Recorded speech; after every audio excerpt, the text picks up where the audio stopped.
Physicians who practice hormone replacement therapy, or the idea of taking care of hormones to help an individual's long-term health, have gone through either a basic live program or some sort of online certification program. Usually in those basic certification programs, you are only taught about the hormones themselves, how they interact, and the supporting literature, along with how to generally dose each medication.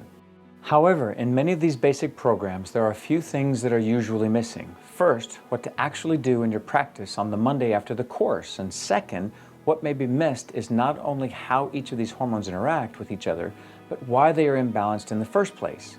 Replacing a hormone for the sake of fixing a number or a symptom many times is not the best practice in hormone replacement therapy.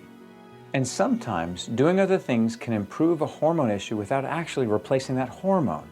So, what the advanced course does is help put in practical sense what this all means.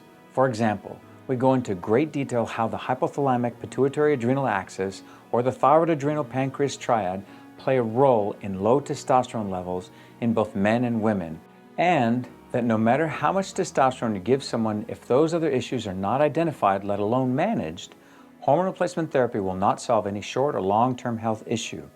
Or how, if that adrenal cortisol stress or that hypothalamic pituitary adrenal axis stress is not corrected, you can dump different hormones all day long in a patient.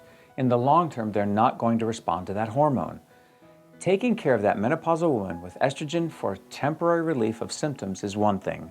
Understanding how that estrogen protects her from heart disease and cognitive decline is another, especially if she has no symptoms, or when she is told from the internet Google doctor or her primary care doctor that hormone replacement therapy causes cancer.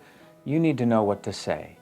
This advanced course teaches you the answers and tools to deal with these types of situations. And what about the patient with multiple comorbidities? How do you prioritize hormone replacement therapy with the care of each disease? This is where the advanced course kicks in, for practical application to those complex individuals whom you've given a basic hormone replacement therapy plan to and they're not responding. Men, for example, usually come in after symptoms have progressed to near impotence or all-out erectile dysfunction. We give you the narrative to talk to men early before symptoms arise. This is why you should sign up for this course. In this course, we discuss a practical way to approach that man who may be tentative in the first place. Rather than dumping hormones and nutraceuticals all at once, we describe a step-by-step practical approach to get them to a better place. In the advanced course, you get this perspective, so that at the completion of the course, on the following Monday, you have a practical experience to apply this to your patients. And one really important aspect to this advanced hormone replacement course is that I require, or as what I used to say in the military days, mandatory volunteer, each attendee to go through their own personal evaluation of their hormones in depth prior to the course, which allows for practical application in your practice. This has been a very powerful tool in this course. What does this advanced course offer?